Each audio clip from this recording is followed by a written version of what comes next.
Thanks for joining us for this episode of Coffee with Closers, where business leaders share insights on how to build businesses from the ground up and best practices for innovating in their industry.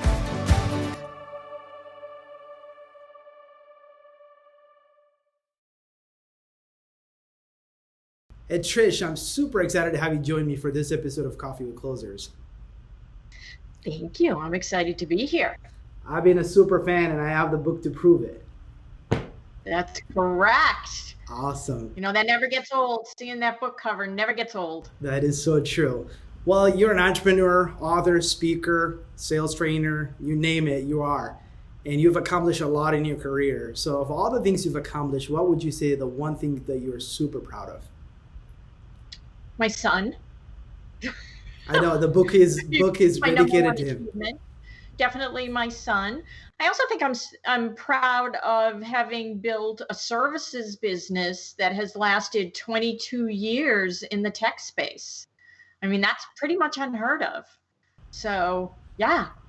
We saw, we conquered. That is impressive. Obviously, you're solving a problem that is a perpetual problem, I suppose. That's why it never goes old. Well, it's definitely evolved and iterated many times over through the last couple decades, but definitely we were ahead of the curve with virtual selling because we were always focused on sales development, inside sales, using phone, web, and then social media. So we were a little bit ahead of the curve. That definitely gave us a leg up, but we're like Cher. We're going to be around forever.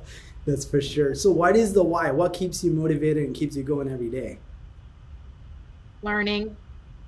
Like right before this call, I just did a brainstorming session with the gentleman that I actually met on LinkedIn because he had responded to one of my posts where I was talking about bringing back team selling as a strategy.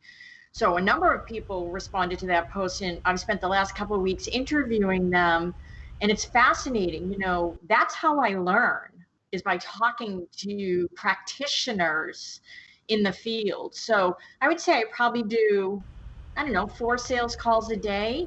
Mm-hmm. Each and every single one of those, I walk away having learned something. So I think that's what keeps me motivated, is the fact that there's so much to learn and you're just never done.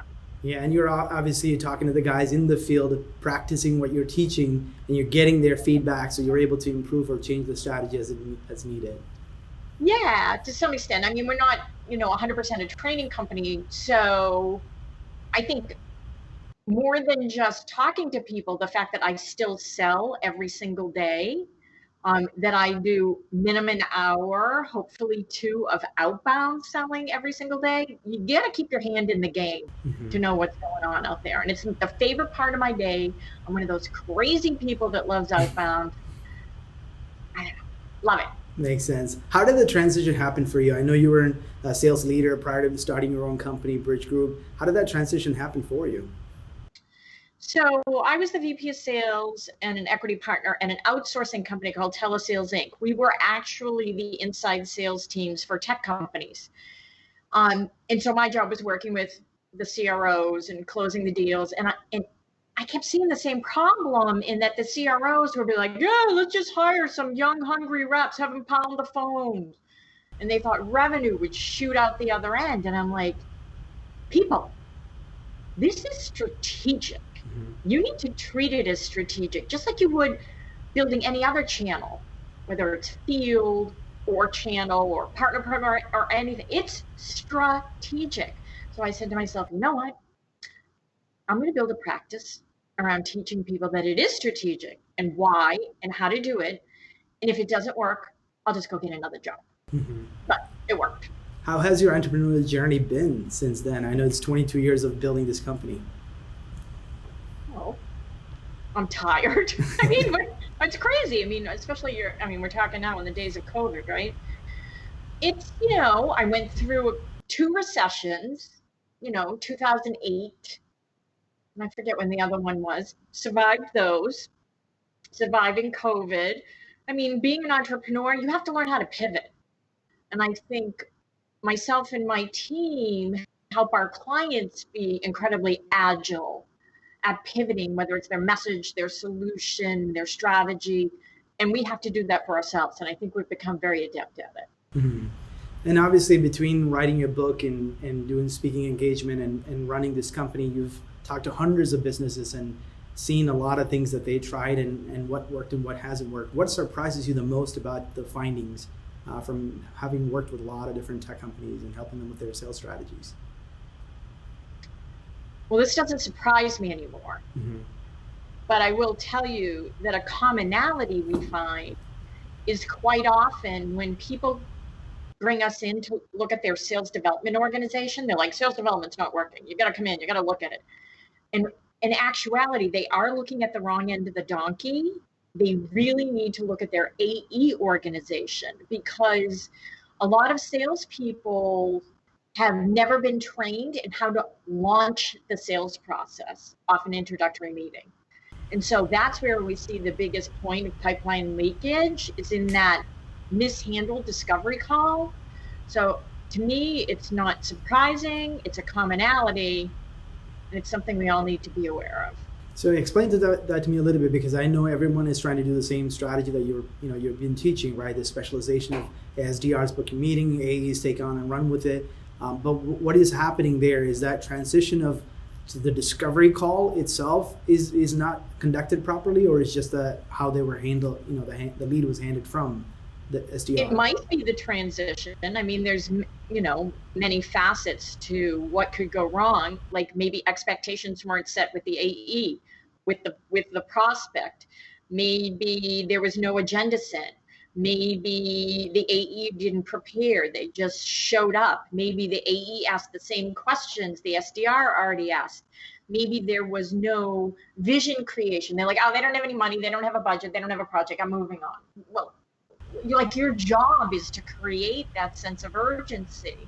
So there's a lot of ways that process can break, and a lot of ways it usually does. Yeah, which you touched on a big thing, right? Especially the urgency aspect of it, especially when you're doing outbound sales, you're waking up a prospect who isn't actively in the market looking to buy anything. And then you just say, hey, you have this problem, I have a solution, buy it now. Then they're like, well, I'm doing it, I'm happy with the status quo. How do you go about creating that urgency? What are some of the specific tactics that works well? It's going to be very dependent upon the market, the buyer, our solution, or anyone's solution, whether you're a vitamin or an aspirin. There's like so many variables that come into play when you talk about creating urgency, that I think you have to look at how to do that with great specificity before you can build a process. Makes sense. And I think it also has a lot to do with kind of the approach, right? Who you reached out to in the first place, and do they even have the power to even make those decisions? Which can... Yes and no. Yes and no. We're not always going to start with the decision maker, right? So I think when you're looking at selling to an account, you have to look at the different buyer personas and the roles they play, and tell them each a different story that resonates with them. Mm-hmm. So it's not about just getting to the decision maker and convincing them. There are a lot of yeses on the way to the big yes, and you can get derailed by just one little tiny no. So I think you have to look at the account holistically and then build your process. Understood. What are some, obviously you've heard a lot of advices people giving you about sales. What are some bad advices you hear commonly that you're like, man, this is just a horrible recommendation? I don't pay attention to bad advice, so I don't know. There's a ton of it. There's a ton of it on LinkedIn. There's a ton of it on social. I don't pay attention to it. You built a company around organizations, helping organizations build sales teams and sales strategies. From your experience of working with entrepreneurs and business leaders, right? What have you seen work really well to kind of overcome this anemic pipeline some of these companies suffer? There's a million variables. Mm-hmm. Here's one thing I see for bad advice.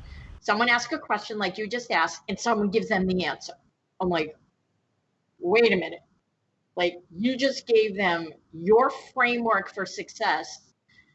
They're in a different market, sell to different buyers. They're in a different price point. They're a different evolution of their company. Whoa, that was horrible. That I see happen a lot, and that is bad advice.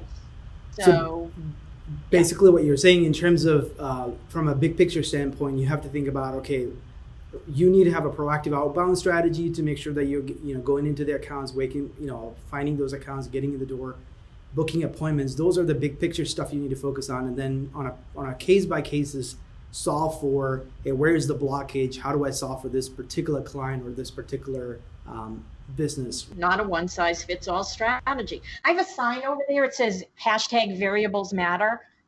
That is the theme song of my life, right?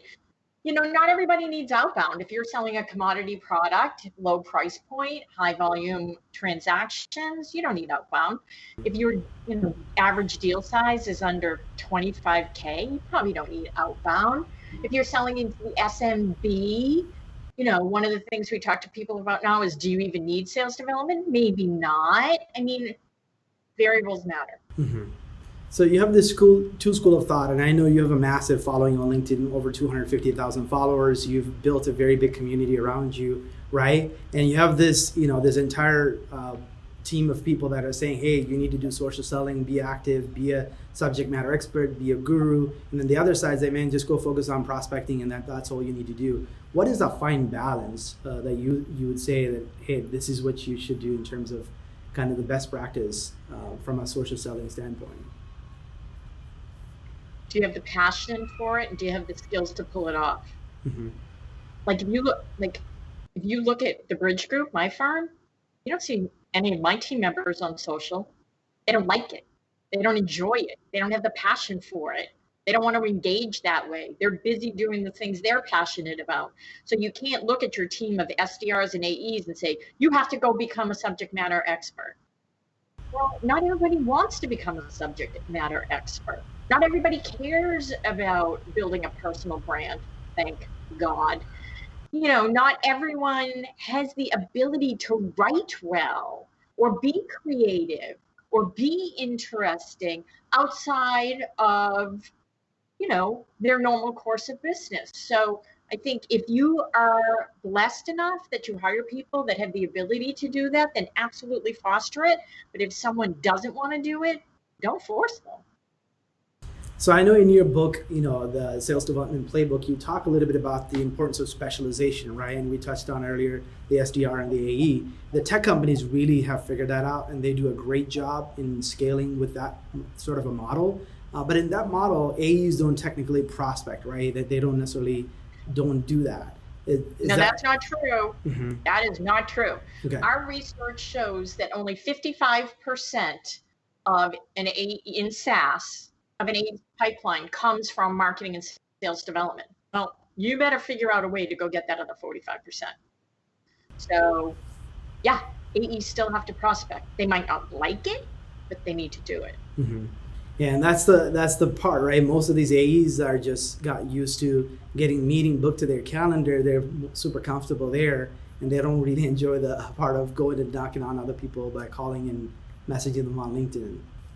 Yeah, some do, some don't, and I'll bet the top performers do. Mm-hmm. I know, ABM is a hot topic, and you kind of rephrased the term. You call it the ABR, account-based revenue. What's your perspective? Obviously, I know this is a big topic that is talked about all the time on LinkedIn and everywhere you turn. From your perspective, the way that you defined it as ABR, can you elaborate on that a little bit? So ABM came out of nowhere, took off like a bottle rocket, and then I'm not seeing much anymore. At its core, ABM, or we call it account-based revenue, and I call it account-based revenue because it's when sales and marketing are both focused on revenue. It's not just about marketing. But at its core, what it was supposed to be was an incredibly well thought out, personalized, well orchestrated effort to engage with very well defined and selected accounts using all the company resources, executives, marketing, AEs, SDRs, you name it, everyone, well orchestrated, well coordinated, on point, on message. We're going to get into this account. Mm-hmm. In reality, what has happened is that people say, oh yeah, I'm doing ABM. I'm like, what are you doing? Well, we define a set of target accounts. And then I'm like, and then what? Well, what they're doing is the same old crapola they've always done. Spam cannoning them, having the SDRs set meetings. They're doing traditional old school demand gen to a set of target accounts and saying, yeah, we're doing ABM. So, yeah. Makes sense. And I think this whole concept of account based it's not a new thing at all, right? In the past too, people were doing account based. You have a named account, you were calling into those accounts, you were trying to book meetings with all those things. That isn't a new concept at all. It's just, I believe, right, the marketing team and salespeople working together to make sure that we're marketing to and selling to those companies. So you are, like you just defined it, the revenue is coming out of those efforts as opposed to just some fancy term that you can get excited about. Yep. So obviously, some of the things from your organization from your experience of building sales teams, right? You've probably have worked with a lot of organizations that are extremely large. They have multiple, SDRs and fairly large organizations, but not every organization has the luxury of building a big sales organization, giving that career path for the SDRs and AEs to become maybe, the managers and VPs and probably the CRO. In smaller organization, how can smaller organization take advantage of the intimacy to really empower the sales team and also to create a culture where they're not forced to just get out because they can't grow further in that organization? Well, they are going to be forced to just get out if they can't grow in that organization. Mm-hmm. I mean, that's the reality of it. When you hit a brick wall, you hit the brick wall, right? Mm-hmm. I think there are ways you can get people to stay longer, creating a learning culture. People don't just want to move. They really want to add skills to their resume. So, building a learning culture definitely keeps people in their seats longer. Thinking about career pathing outside of the sales silo Mm-hmm. is definitely an advantage. Like we always say, SDR to AE. Well, how about SDR to market? Mm-hmm. How about SDR to customer success? How about SDR to account management? How about SDR to finance? How about SDR to tech support? I don't know. Mm-hmm. We need to, if we have great talent in our organization, we need to think outside of the sales silo and give them other opportunities so that they will stay. Yeah, and I had Dan Deldehan on my show a while back, and he was started as sales leader and became the CEO, but obviously he put his time into it. So I think, yep, the opportunity is there. It's just a matter of you as a salesperson, displaying those skill set and obviously wanting to succeed in that same company. Exactly. I do have some rapid fire questions. Obviously, I want to know a little bit about the mindset, right? I mean, you're an entrepreneur. You also, training other sales leaders. Talk to me a little bit about the whole concept of mindset. I got nothing. Be positive. I don't know. I don't really think about mindset. Mm-hmm. I have to be honest with you. I'm not a touchy-feely person. So, I'm a highly optimistic person. I'm a highly energized person. I don't let negative touch me. That's the only thing I have going with mindset. Sorry. Yeah. And I think especially your question. Yeah, especially in the sales field. I mean, the negativity can really affect your performance as well. Yeah. Yep, can't let negative touch you. And especially if you're getting, you're always going to get rejection. People are not going to always accept what you have to say, and you got to keep overcoming that. But it's not rejection now, is it? It's just a different kind of conversation. That is true. They're not rejecting you. They're rejecting your premise. Mm-hmm. Different way to think about it. That is true, because if you have to reframe your whatever you're offering or positioning to make sure that it makes sense to them. And as opposed to just taking their immediate no. Personal development, I think you touched on the whole fact of the fact that you are a constant learner. Are there anything else that you would add to the whole personal development aspect of it? I think there's so many great books out there. There are so many great sales communities you can participate in. There's, especially now, there's so much online learning that can be done. I think those are all things that we should be taking advantage of. Leadership versus management. I know we're entrepreneurs, we're always leaders. We also, as sales leaders, we also have to be managers. Which one do you typically kind of fall into, which mode? Oh, definitely leader. I'm a horrible manager. Horrible. I actually don't manage any people here at my own firm. That's how bad I am. I'm not allowed to hire. I'm not allowed to manage. You got to know your strengths and weaknesses. Yeah, and I'm constantly hearing that from sales leaders and even some of the entrepreneurs that I talk to. They just acknowledge that there's a weakness when it comes to managing people. Oh, you got to admit it. Not everybody's cut out for that. So any productivity hacks? Do you have any productivity hacks in terms of what you do to get stuff done? I calendar everything. Mm-hmm. So I calendar my selling time, I calendar my writing time, I calendar my social time, I calendar everything. And I live and breathe by my calendar. That's what works for me. Different strokes for different folks. That's what works for me. Yeah, in the book too, I think you talk about the time blocking idea in terms of prospecting. So knowing what you know today, how would you do things differently in terms of? Okay, let me tell you. I would definitely have come up with a product, not a service. Being a product company is so much easier than being a service company. To this day, I still like, what product can I come up with? But yeah, too late now. A services business is hard. I probably wouldn't have headed down that path. Or maybe I would have been a services business supported by a product. I don't know. Mm-hmm. That's looking in the rearview mirror, and I don't do it that often. Yeah, the grass is always greener on the other side, though. They have their fair share of trouble too. There you go. Any parting wisdom for our audience? Be happy. Stay safe. Be happy. That's it. Awesome. Well, Trish, I really enjoyed our conversation. Thanks for sparing your time with me and sharing some of your wisdom and knowledge. It's been my pleasure. Thank you so much. Thank you. This episode of Coffee with Closers is brought to you by One IMS, a leading digital marketing agency helping businesses win new customers. To request a free marketing ROI audit, please visit oneims.com. If you enjoyed this video, please share it. To make sure you never miss an episode, please subscribe.